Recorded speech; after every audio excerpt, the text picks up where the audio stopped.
Perth Then and Now is published by London publisher Pavilion Books. The Then and Now series covers nearly 100 towns and cities from all over the United Kingdom, America and Australia. I was invited to write the Perth edition in 2015, and what follows is a small selection of subjects from the book. From very humble and difficult beginnings in 1829, Perth has evolved into an exciting, beautiful and cosmopolitan city full of evidence of its past and promises for its future. Soon after the first Swan River colony settlers arrived, James Stirling issued a proclamation declaring that British statute law and common law would apply to the new colony, with Stirling initially as the sole arbitrator. At first, court was held in the Rush Church on the corner of Hay and Irwin Streets, but in 1836 a courthouse to a design by Henry Reveley was built. The design of the building was described by Reveley as chaste and appropriate and cost £698 to build. The first court of General Quarter Sessions was held there on the 2nd of January 1837. For the first few years of its life, the building not only served as a courtroom, but also as the colony's theatre, concert hall, school and church. The Perth Drill Hall you can see in the photograph next door to the courthouse was built in 1896 as a response to a perceived need for better military training. As the colony grew, so did the workload of the court, which often sat for 18 hours a day. In 1841 it was reported in the Perth Gazette that a criminal trial ended at 3 a.m. and only after the accused had had to rouse the jury to listen to his defence. By 1879 the caseload became impossible to accommodate in the old courthouse and judicial matters transferred to the commissariat stores next door. The old courthouse then became the residence for the government gardener. From 1905 until 1965, the building was used as the arbitration court, but it eventually became the Old Courthouse Law Museum. The drill hall next door was demolished to provide extra parking for the courthouse. Almost immediately after the foundation of Perth in August of 1829, the colonial botanist James Drummond set up a naturalisation garden somewhere within the area of what is now Stirling Gardens. Here Drummond planted the seeds of various food crops he'd brought with him from England in order to discover what would and wouldn't grow successfully in the unknown soil and climate. In addition to the vegetable and fruit varieties Drummond propagated, he also planted some acorns, from which 2 oak trees, still to be seen in the garden, grew. The garden was gazetted as a botanical garden in 1845, Perth's first public garden. A year later, it was leased to Henry Cole until returning to government control in 1856. Looking towards the river, the Governor's Jetty can be clearly seen on the left side of the photograph. In the foreground are the early sections of the central government offices, and beyond the garden are the courthouse on the left and the commissariat stores. The park continued to be the city's botanic gardens until the King's Park Botanic Garden was established in 1962. 3 years later, the old botanic gardens underwent a makeover, with 2 J-stone retaining walls and shallow pools, one of which has a much photographed group of bronze kangaroos at the water's edge. The area was renamed Stirling Gardens in 1979, and one of its features is Harmony of Minerals, an obelisk erected in 1971. This consists of a 14-metre oil drill pipe threaded with 15 different Western Australian ores. It represents the natural wealth of the state. The 2 original oak trees can be found amongst the central block of trees in this picture. The King's Head Hotel, the first licensed hostelry in central Perth, was opened by William Dixon in 1830. A year later, Dixon reassigned the property to William Leader, and it became known as Leader's Hotel, which was frequented by the gentry of the colony as well as the military officers. The hotel had a very good reputation, and many grand dinners and celebrations took place there. The building was extended in 1845 and began to be referred to as the Freemasons' Tavern, as it accommodated the first Freemasons' lodge in Western Australia. Still in the ownership of William Leader's widow, fire destroyed several outbuildings at the rear of the hotel in 1888, by which time it is said the entire property was in a very dilapidated state. The hotel was sold in 1894 to John de Bourne, an American property investor and hotelier. He planned to redevelop the site and engaged architects to design a new hotel of the highest quality. No expense was spared in gathering the best materials from around the world to create the luxury establishment he envisaged. The Palace Hotel, as it was renamed, proudly boasted electric light and gas laid on in every room. The Commonwealth Bank Corporation purchased the property around 1972 and announced it was to be demolished. This caused a public uproar, and a campaign for the building's preservation was led by the group known as the Palace Guards. In 1978, the Bond Corporation purchased the property and the adjacent ones, building a 50-storey office block which sits on the northeast corner of the original building. Much of the original hotel did, however, survive this addition and was used as a bank. In 2015, the old building underwent an extensive renovation programme, converting it into offices. Amongst the most important permanent buildings required by the fledgling Swan River colony was a commissariat store in which to gather government supplies. Like the courthouse, this building was designed by Henry Reveley and completed in July 1835.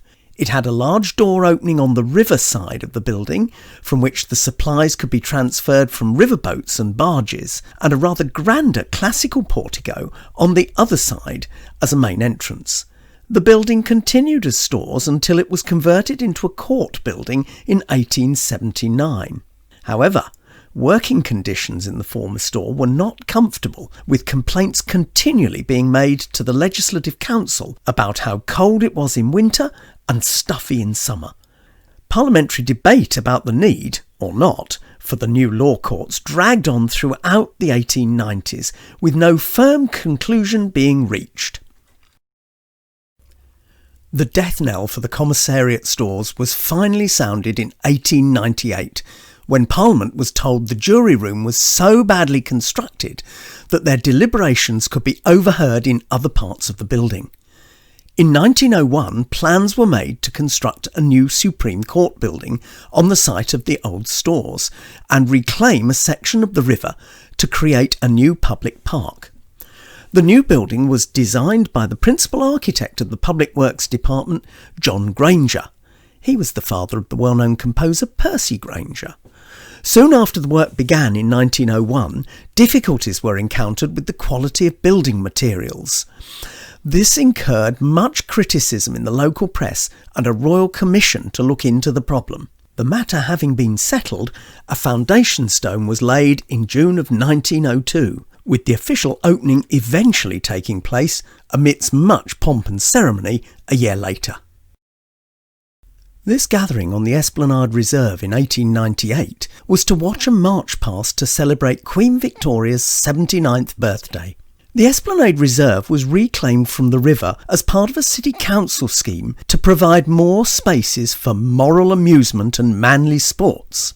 Work to create the new land between Barrack and William Street jetties began in 1873 by the dumping of dredgings from the river.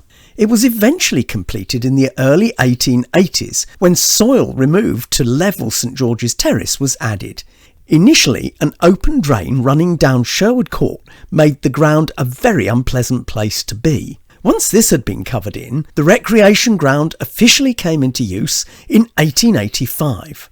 The Queen's March Past, attended by over 6,000 people, was one of the many such events which took place on the Esplanade. In the background you can see the old city baths, the clubhouse of Perth Yacht Club, and a very sparsely populated South Perth. By the beginning of the 20th century, the recreation ground was home to cricket, bowling and tennis clubs, with Perth Yacht Club alongside. The ground also became the venue for civic and national ceremonies, such as the celebration of Australian Federation on the 1st of January 1901. With some alterations in the 1920s, the Esplanade Reserve remained as popular as ever for sporting and cultural events. In more recent times, plans to redevelop the Esplanade were mooted to reconnect the city centre with its river. In 2011, the state government announced the creation of Elizabeth Quay to provide a waterside amenity, including an inlet from the river, a pedestrian and cyclists bridge, and other leisure facilities. The quay was officially opened on the 29th of January 2016, with Spanda, a rippling water-inspired sculpture, as its centrepiece. Eventually, the empty areas will be occupied by high-rise buildings, dwarfing the bell tower on the left of the photograph. South Perth, on the opposite side of the river, has also grown since the earlier photograph was taken. The introduction of convicts to Western Australia in 1850 was to augment the local labour force. It also brought to our shores the personnel required to supervise and guard the prisoners. The enrolled pensioner force travelled on the convict ships as guards. On arrival in Western Australia, they were offered a choice of 10 acres of land with which to make a living, or the opportunity to continue work as guards. For those who continued as guards, accommodation was required, and so a pensioner barracks was designed by architect Richard Roach Jewell and constructed mainly by convict labour. Working on laying the foundations commenced in February of 1864, and by April the Inquirer newspaper reported, "The pensioner barracks is beginning to make a show, the walls being several feet high." The first families moved into their two-roomed apartments in 1866. Each family apartment had 2 rooms, about 13 feet by 11, with at least one fireplace. Later the building was extended to house an additional 21 families. Additional facilities at the back of the barracks included a cookhouse, firing range and gun room, washhouse, stores, stables, and later a fives court. This photograph was taken in 1866, just before the barracks was completed. As it can be seen, there is no glass in the windows. Transportation only lasted for 18 years, but in that time some 2,500 guards and their families came to live in Western Australia. The force was disbanded in 1887, and the barracks was slowly converted into government offices. In 1960, the government announced the barracks was to be demolished to make way for the new Kwinana Freeway, which runs in a cutting behind the arch. This produced a public outcry, and the Royal Western Australian Historical Society formed the Barracks Defence Council to save the building. Despite this, demolition commenced, and 2 bays of windows were reduced to rubble. Attention then turned to saving the gatehouse arch. After several polls to gauge public opinion, all of which were conclusively in favour of retention, a free vote was taken in Parliament, and a motion to demolish the arch was defeated by 8 votes. This left us with an unoccupied building, which is really Perth's answer to the Arc de Triomphe, defiantly standing in front of the Parliament House.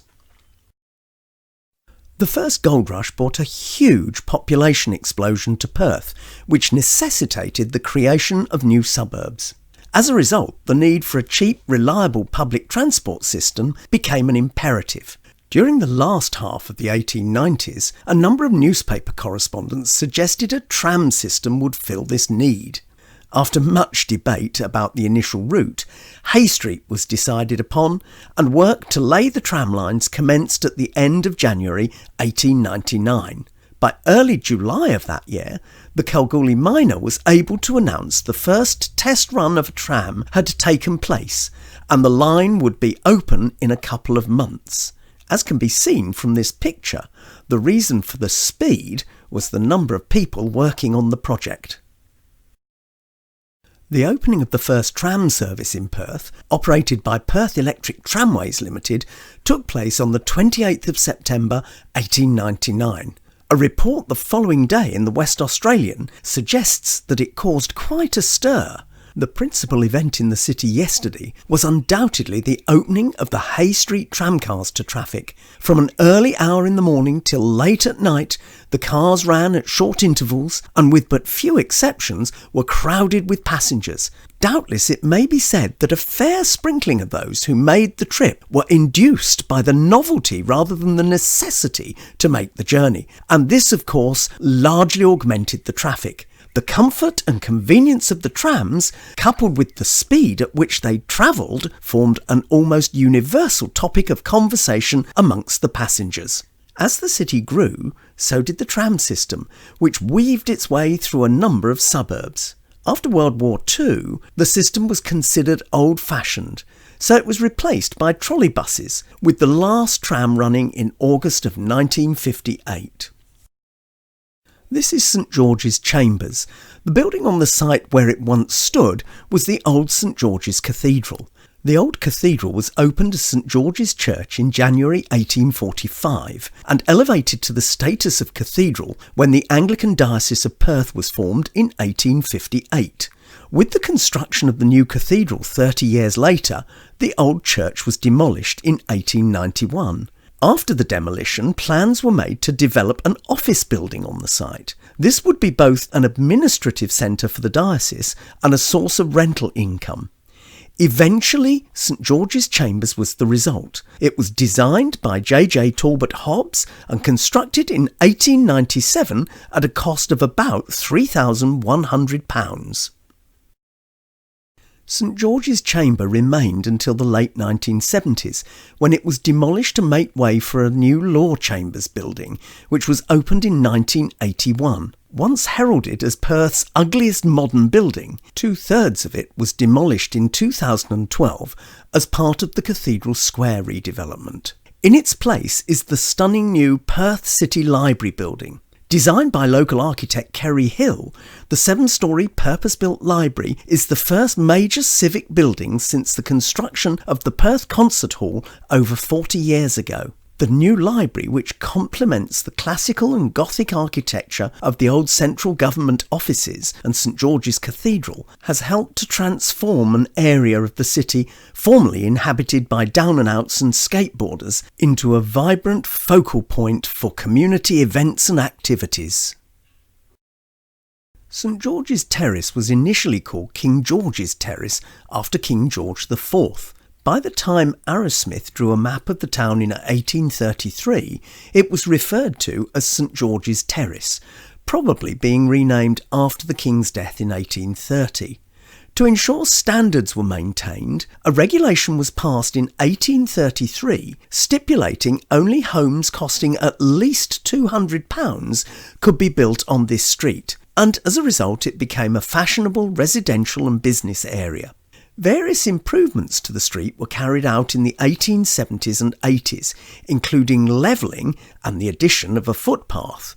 But it was the newfound gold wealth of the 1890s that transformed the architecture out of all recognition and removed most of the residential properties. On the immediate left of this photograph stands the United Services Hotel, and on the right is Weld Chambers, containing the Trade Protection Association.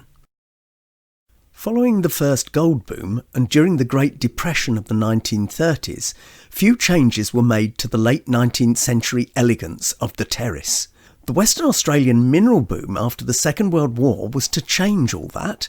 A need for a significant increase in office accommodation, coupled with an internationally held disregard for the significance of 19th century architecture, brought about the disappearance of buildings which today would be considered important examples of their time. The United Services Hotel was replaced in the early 1970s by the Suncorp building. Weld Chambers made way for the St Martin's Centre in 1978, and at about the same time, the street name lost its apostrophe. Whilst the 19th century charm of the western end of the terrace has disappeared, the area certainly gives the feel of a busy capital city CBD. Perth Then and Now, which went onto the Australian bestseller list soon after publication, is available from all good bookshops at $29.99.